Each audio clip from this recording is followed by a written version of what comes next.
the topic, do we need a national dialogue? And if so, what should be the focus and the form of such a dialogue? This is really a follow-up to the 3 or 4 discussions we've had around the constitutional amendment number 3 proposal, which has caused an outcry. More than that, it's provoked a groundswell of opposition to it that goes beyond just the constitutional issues. We need to point out at the beginning of this program, as we have done before, that CAP 3, as so-called, is both a symptom of the crisis that has been born out of the incapacity for reform on part of the Zimbabwean state and a succession crisis within ZANU-PF itself. So whether CAP 3 goes through or is withdrawn, it will not be the end of the crisis. On the contrary, it might just highlight or exacerbate the crisis and the need for Zimbabwe to reset. Hence, we have right now a repeat of the conditions and circumstances that led to the coup in November 2017.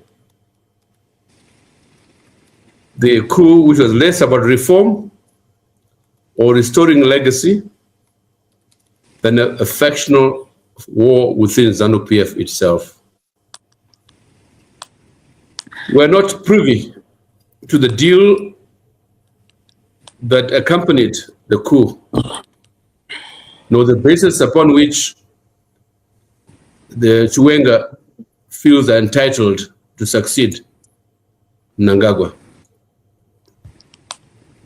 Safe to say that as Zimbabweans should not be distracted by another show of factionalism within ZANU-PF and its state. We should focus more and more on the underlying causes of this crisis. As I said earlier on, the incapacity to reform, which has led to the crisis of both the state itself and the crisis of succession. Now, one of the most disturbing aspects of this conversation and debate around CAP 3 has been the very ambiguous statements as to what should follow. On one hand, there are those who say, well, we insist on the withdrawal of CAP 3 and have elections in 2028. And that worries us because we know from 2023 experience, and prior to that, this forum had 10 sessions, a kind of audit of the conditions for free, fair, credible, and peaceful elections. And that audit revealed in no uncertain terms that the elections of 2023, August 2023, would not be fair, free, fair, nor credible. And for the first time, SADC itself, the SADC Observer Mission, really rejected those things. So it raised questions less about the nature and content of those elections, about which we had predicted, and about which the conditions precedent to that election were quite evident that they would not be fair. It raised questions more about the opposition itself and its obsession with elections, regardless of the absence of electoral reforms, which electoral reforms were premised very strongly in the Constitution of 2013, but which constitution has been fully implemented by 2023, not to this day. So we have to take issue with those, both within the opposition, but also within the faction with ZANU-PF. We insist, as they do, that come 2028 must be elections, and that Chiwenga should get onto the throne. On the other hand, there are those of us who have been for a long time, since 2016 in our case, highlighted the fact that the Zimbabwean state is one that is incapable of reform and that there is need for a reset. And we have said that we need to find a modus operandi through which to begin the process towards a reset, which others call transitional authority. But I think the major emphasis, the voice that has emerged throughout the discussion we had, in particular the last session we had, there was a recommendation that we should have a national dialogue, one led by the church, and a national dialogue which should not be preemptive or presumptive. It must be a truly national dialogue which considers the various options before Zimbabweans, but which clearly must put first and foremost the need for reform before any elections are held in Zimbabwe. And we are bringing him here also because we think that it's time to highlight the role of the diaspora.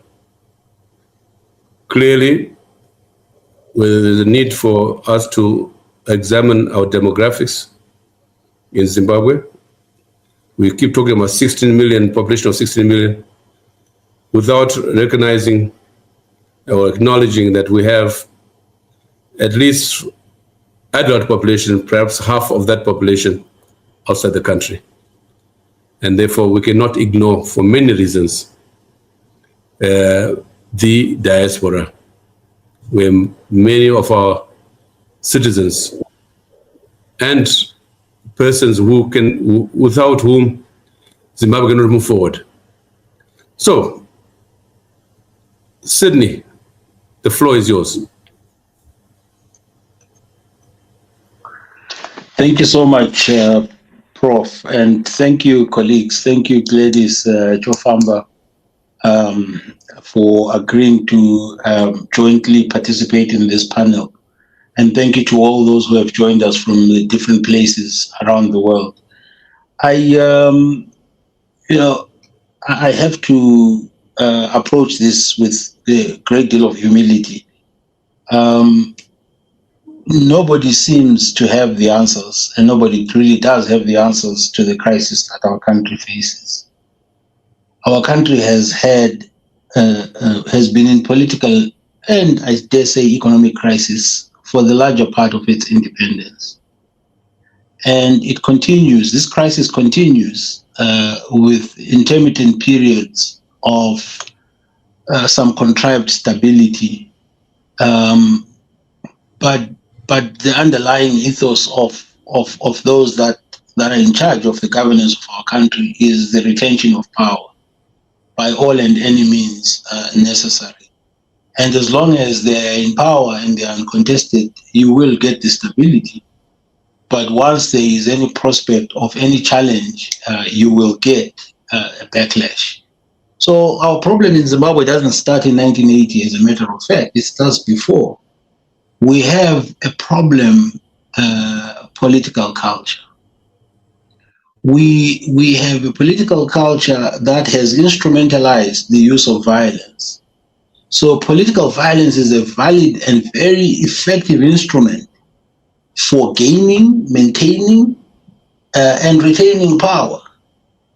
And we learned from the best. We learned from our friends, the Rhodesians, who, with a handful of minority white people, were able to rule over us using the coercive apparatus of the state, using the legal apparatus of the state, using the judiciary to imprison my own father, to imprison the current president, Robert Mugabe, Joshua Nkomo, sending them to reserves in Gonakuzingwa and so on, or beating them up, or torturing them and so on. So the strategy around getting power and keeping it has always been violence in Zimbabwe. I don't credit ZANU for that. ZANU learned it and picked it.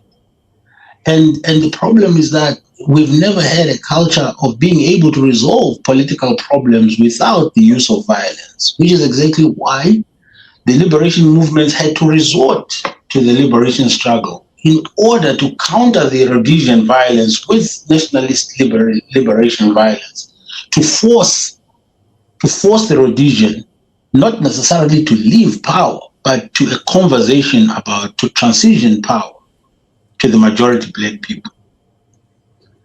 Of course, having instrumentalized violence, having understood the power of violence, both from the Rhodesian side and from its own side, the nationalist liberation movement was never going to let go of violence as the most critical instrument that it needs in order to retain power. So what do we have? We have in 1980 a political process, an electoral process, which is literally ridden with violence. People don't remember. They think that the first political electoral violence happened much later. It did not. The 1980 election was not peaceful.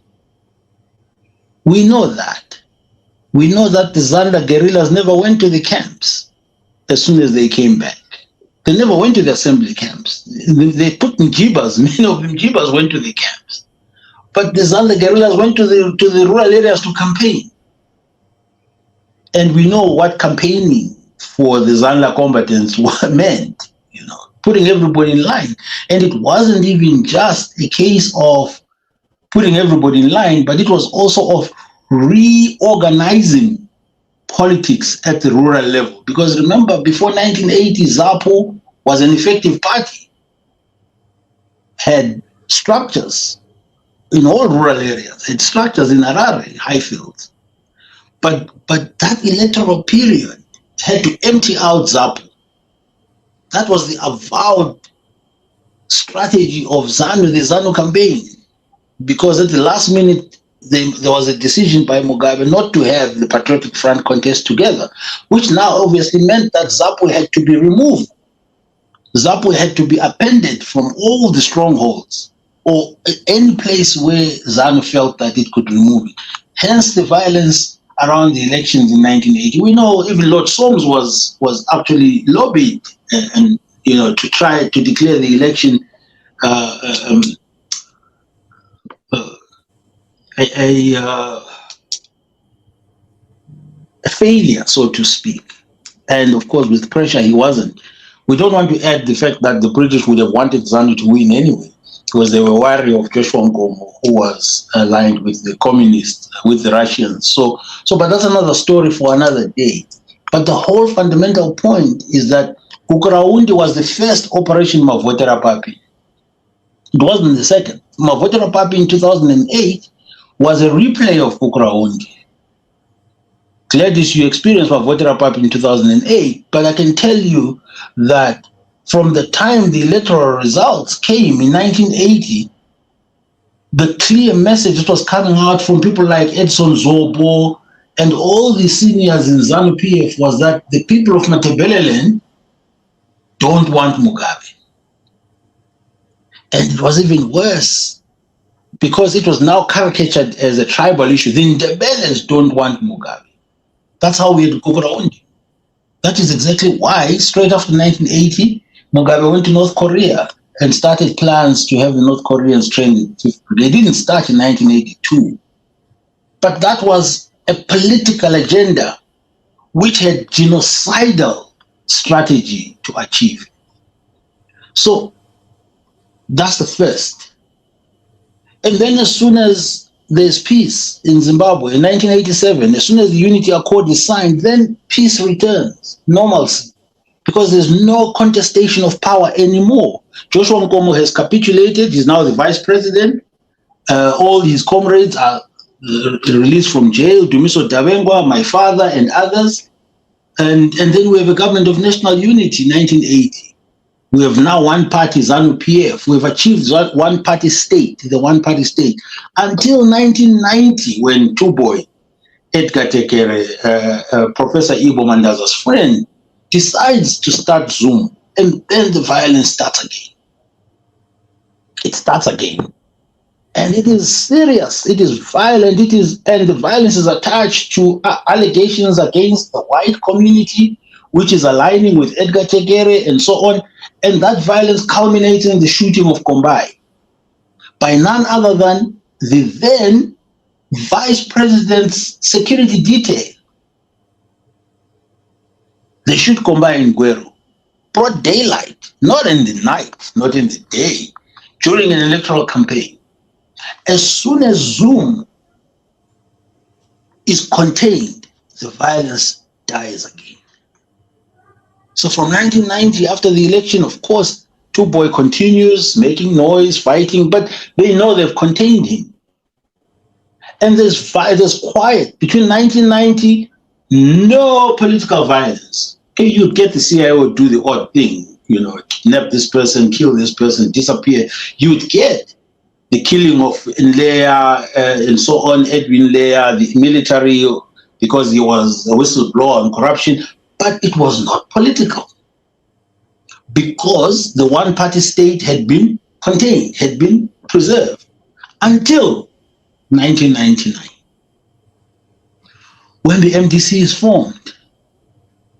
Then Mugabe gets 2 for the price of 1. Decapitates the white farmers at the same time as decapitating the MDC, using violence again. But the violence strategy is also very political. The violence is political. It's not violence for violence's sake, because it's instrumentalizing violence to preserve power. And then, of course, we have between 1990 until now, the continuation of violence against opposition. So it's an agenda to weaken and persecute opposition. So we've got a problem of a political culture that prioritizes and instrumentalizes violence. A political culture that is hegemonic in nature, where the dominant political party cannot countenance any form of opposition. Zero. It hasn't since 1980. 1990, ZANU hasn't. Up until now. The GNU in 2008 was an anomaly. And it would ideally have opened a new trajectory in the politics of Zimbabwe, politics of collaboration, cooperation, accommodation. But it did not. Because ZANU's DNA was only we rule and we rule alone. Which is why during the GNU period, ZANU spared no effort to regain its political dominance. And as soon as it did, it went back to factory settings of nobody else but us. You can come and join us. You can come and join us. But you can never, ever rule with us. So we've got this problem of a political culture. How do we get past it? And that's why some of us have talked about a national dialogue. Political transitions happen in so many different ways. So you can a party loses power through democratic processes. It could be an election. Or undemocratic processes, a coup. Because those are ways in which parties can lose power, as we've seen in West Africa. And as we saw in Zimbabwe as well, but in that case, an internal coup, wasn't there? And it's a coup from outside that removed the governing party from power. But also, history and experience has shown us that intractable political conflict invariably requires resolution, and it can never result in someone winning outright. Sometimes it does. Like in Sri Lanka, they managed to rout the Tamils as you recall, a few decades ago. But that doesn't take away the problem. It simply drives it underground.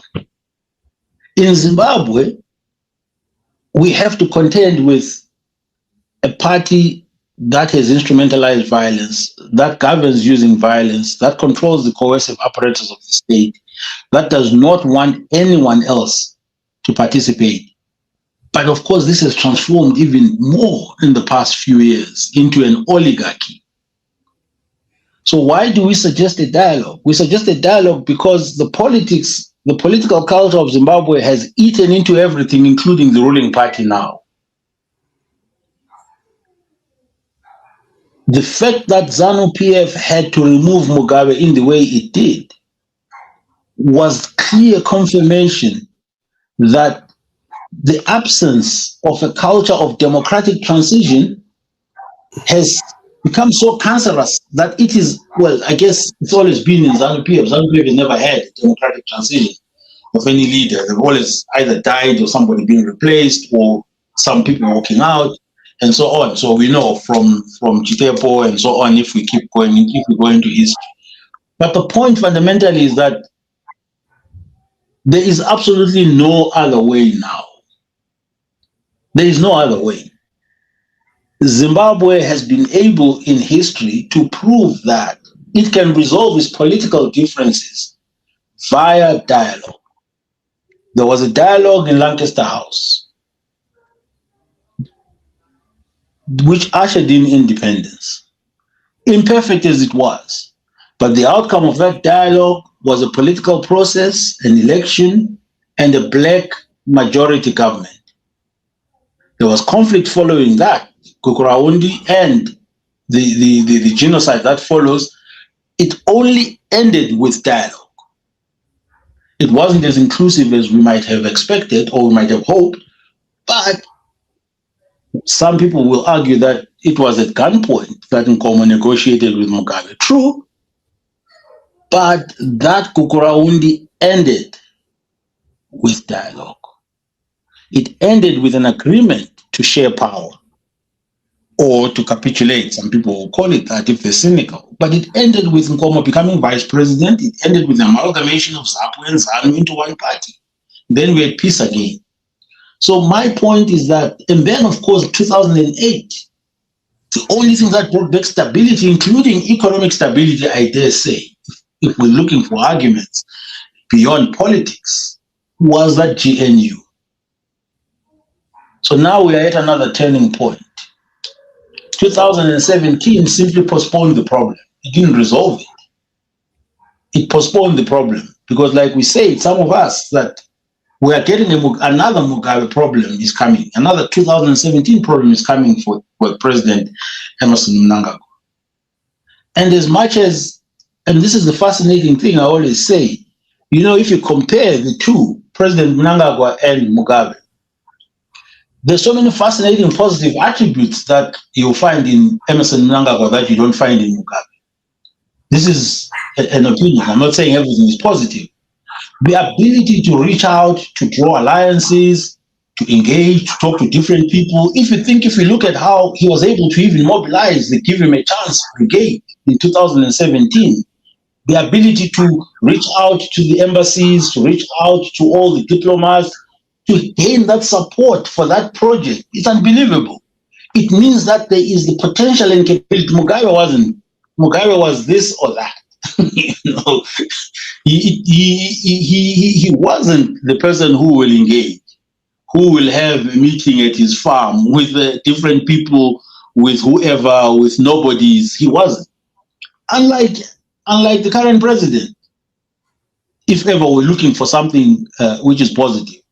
And that makes for the possibility to be open. For example, if I was to think about it, if ever at all there was a serious intention to move our country forward, which I don't think there is.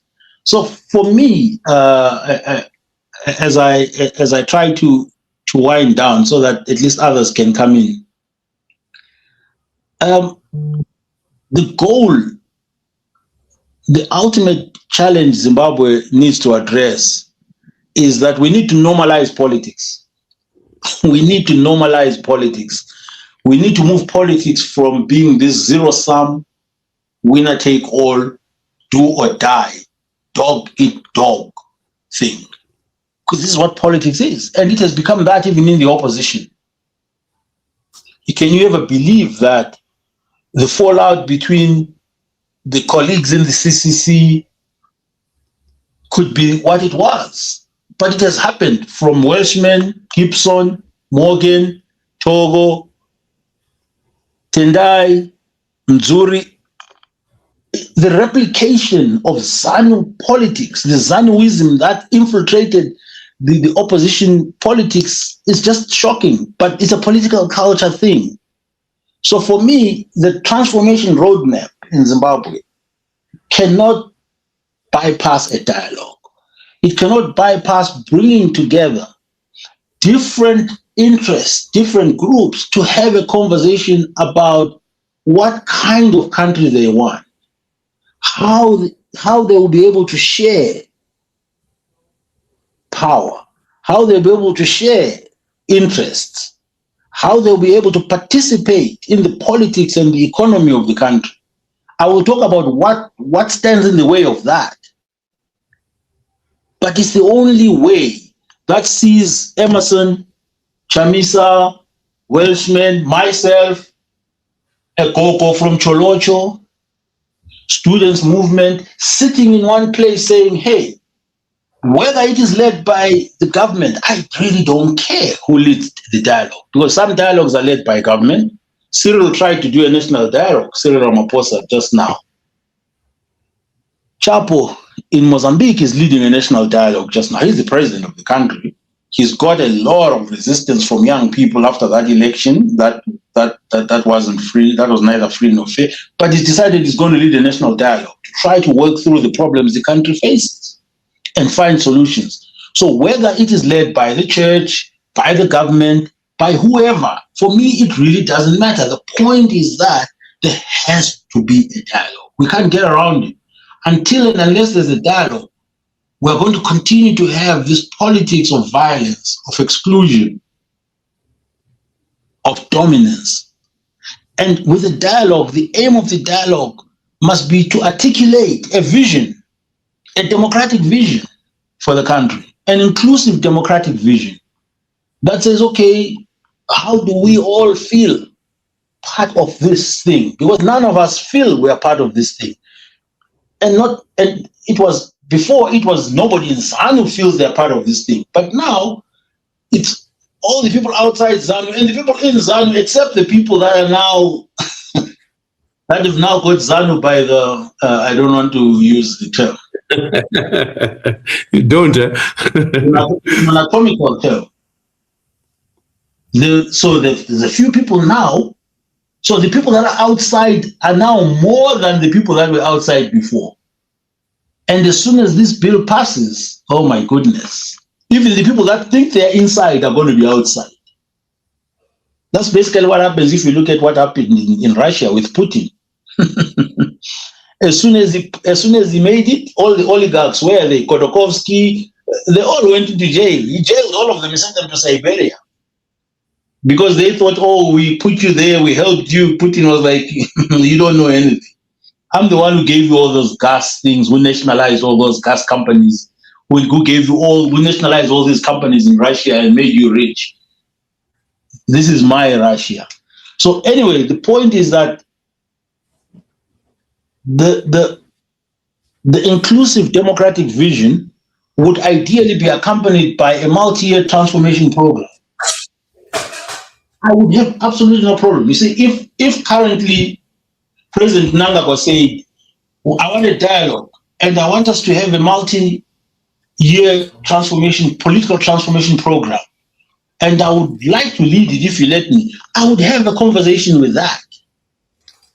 I would even be willing to have that conversation. And during this transformation program, you would be looking at a comprehensive reform of electoral institutions and processes. No rush, but a comprehensive reform.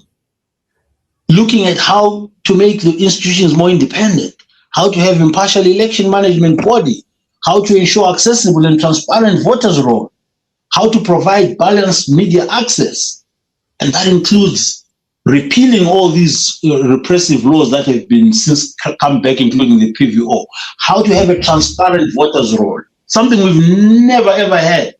And now it's going to be worse. Now they're sending it back to Mudede. I don't know who the new Mudede is going to be. How to have a transparent voters' roll, how to provide balanced media access for all political parties, how to have peaceful and unhindered political campaigning, how to reform voting, counting, and transmission of results, how to address questions around dispute resolutions. Nduna was an MP for 4 years after everybody agreed, including the Electoral Commission, that he wasn't supposed to be MP. The second is that the second big point that would have to be addressed in this political transformation program, which would be part of this dialogue, how do we move our country forward, would be the fundamental transformation of the confrontational zero-sum political culture in our country, including fostering inclusive political discourse. Our discourse is so violent, it's so angry. You speak, oh Mdewere, oh Mzezuru, Makaranga Toranyika, my opposition. The polarization is so much. We need political discourse that recognizes legitimacy of differing views. Every view matters. The smart and the stupid, the old and the young, the powerful and the powerless, the rich and the poor. Every voice matters. So fundamentally transforming this zero-sum political culture would be one of them. Reforming the winner-take-all electoral system. We need to get rid of this electoral system that we have. There's been an attempt to include a bit of PR in it, but it's not good enough. I don't know if people understand and know that if it were not for the winner-take-all system, the BDP would never have been in power for as long as it was in Botswana. It would have lost. The BDP has lost the numbers game in every election for the past 20 years. They have lost to the opposition. The numbers themselves have always been for the opposition. We all know that the same thing has happened in Zimbabwe. So we need to address the winner-take-all system. And there's ways in which it can be done, whether it's a mixed member system, you mix it with winner-take-all or PR. But PR generally tends to be more, of course, it sometimes leads to unstable governments, the need for more coalitions and so on, like we're seeing in South Africa. But it encourages moderation. It encourages tolerance. It means that even if an inclusive electoral system ensures that even if you lose power, you don't lose it all. You don't lose everything. Yeah, take example, 2008. Mugabe lost to MDC, to Morgan in the first round. But he lost by a few percentage points. If we didn't have the winner take all, Mugabe would have said, okay, fine, I'm stepping back a bit. You know, you only have a few percentage points, but I'm also sharing in the power because there are mechanisms for you to share. Your numbers correspond to the share of power that you get. But it would mean that an inclusive political system right now would mean that ZANU has everything to gain. Because ZANU is afraid of losing power, right? It would still be able to participate in politics. It would not lose it all. And an inclusive political system would also forestall any retributive political behavior, and it would rein in revenge politics. That ZANU-PF fears the most, because a lot of what's happening now is that the fear is what will they do to us if we lose power. And that fear, by the way, is actually everywhere. It's the people in ZANU who are thinking, what will these people, these other factions in ZANU do to us if we lose power? And then, of course, broadly, what will the Zimbabweans do to us if we lose power? Will we still be able to retain the wealth? Will we not go to jail? Will we not be prosecuted? Will we not be held to account? Will we not be killed? It's that bad. The fear is real. The other point of a dialogue and a transformative political program would be to revitalize oversight institutions, key oversight institutions, including rededicating ourselves to developing an impartial judiciary. We all have heard and we all know the allegations of judicial capture, the perceptions. I dare say, I don't know, I'm a lawyer, so I can't say I know this judge is captured, that judge is captured. But we know that over the years, confidence and trust in our judicial institutions has completely disappeared amongst the Zimbabweans. So revitalizing key oversight institutions such as the judiciary, making sure it is independent and it is impartial, making sure the security sector is national in its outlook. It does not seek to protect individuals. It doesn't follow people around pubs and bars. It doesn't kidnap and kill people, but it scans security threats. I remember talking to a colleague of mine who was at the time in the security sector. When COVID came, I said, do you people realize that COVID is a bigger security threat to the government and to ZANU-PF than opposition? I was saying to this colleague of mine who was in the security sector every time, and I was saying, we see now everybody's around the president every day. You're showing us the president's attending meetings, people are attending. Do you realize that you are failing in a particular way because you are not containing, one, this pandemic, and two, you are not managing it properly? So revamping and revitalizing the role of the security sector so that it is genuinely national in character and not partisan. Strengthening parliament. Oh, I'm sorry, Gladys, for what has happened to the parliament.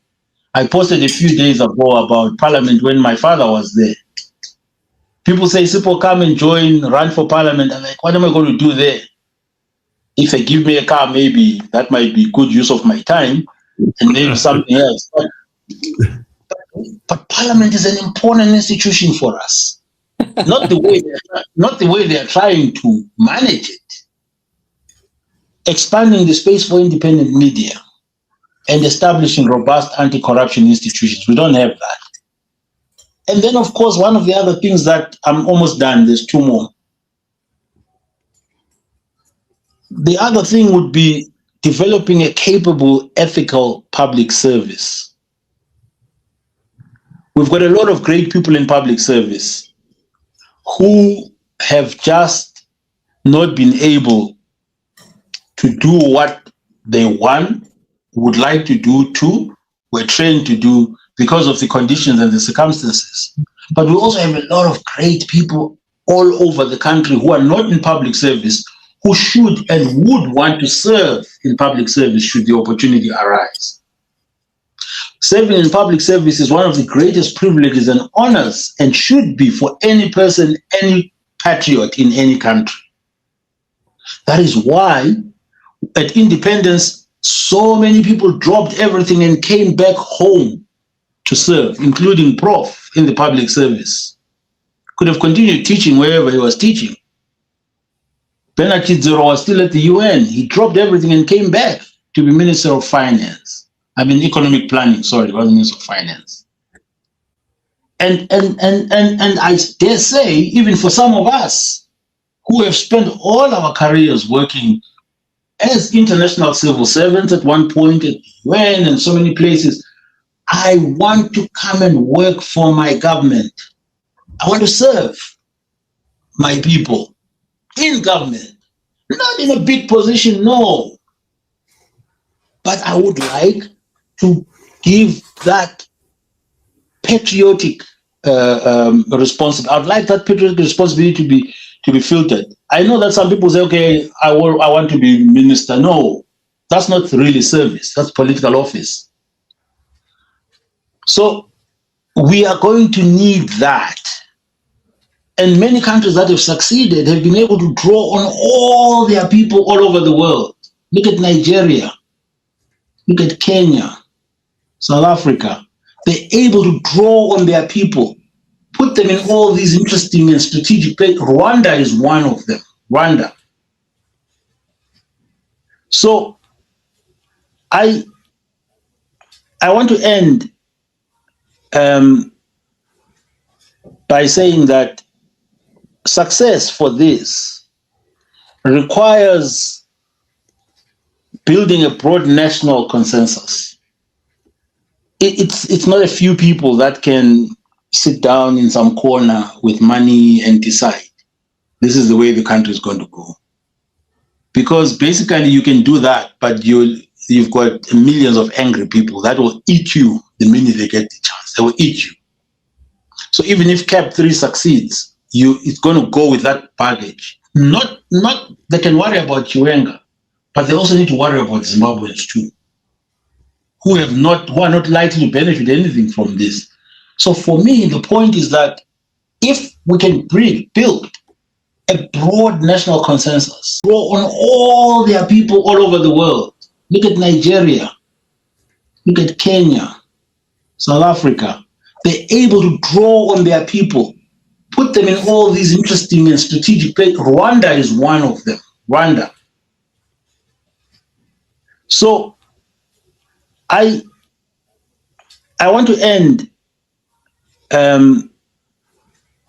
by saying that success for this requires building a broad national consensus. It's not a few people that can sit down in some corner with money and decide this is the way the country is going to go. Because basically you can do that, but you've got millions of angry people that will eat you the minute they get the chance. They will eat you. So even if CAP 3 succeeds, it's going to go with that baggage. Not they can worry about Chiwenga, but they also need to worry about Zimbabweans too, who are not likely to benefit anything from this.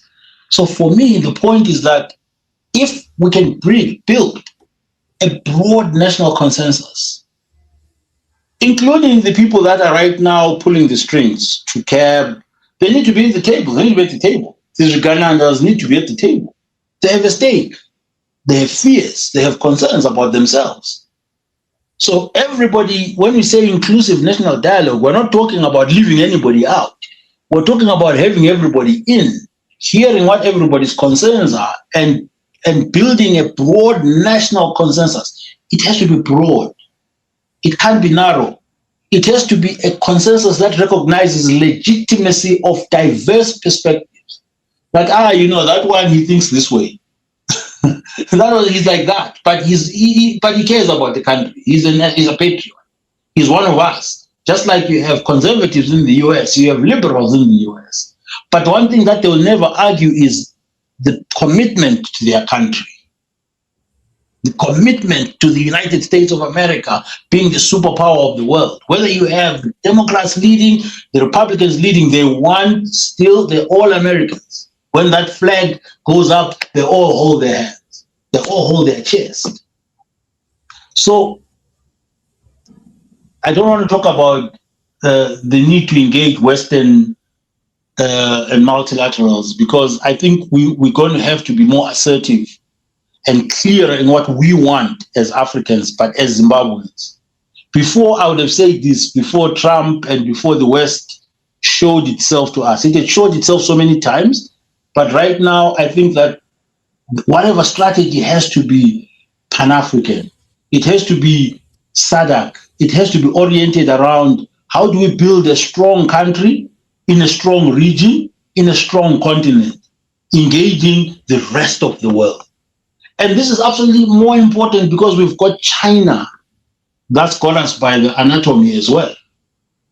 That part of the anatomy I didn't want to talk about. We've got the Russians as well looming there. But of course, the difficulty is that they're working with individuals inside the country, the elite that are benefiting the most, that have no incentive for this. I'll stop there and say the challenge is, of course, how do you confront the fear that these people have of losing power? But there's got to be something in it for them. How do you step back? How do you step back in a way that you don't lose it all? And I'll give the example of the gentleman of Cali, those who know. The gentleman of Cali, this was the Medellin cartel. They made a decision, they made billions and billions of dollars, killing people, selling drugs, but they had one vision: to retire as legitimate businessmen. Their vision was, we are going to, and they actually negotiated a deal for them to go into prison. As long as they were going to keep everything else, keep their businesses, keep their money, keep everything else. Of course, things went sideways because the problem is that there were other contenders there who wanted the share of that business anyway. So I'm going to stop there.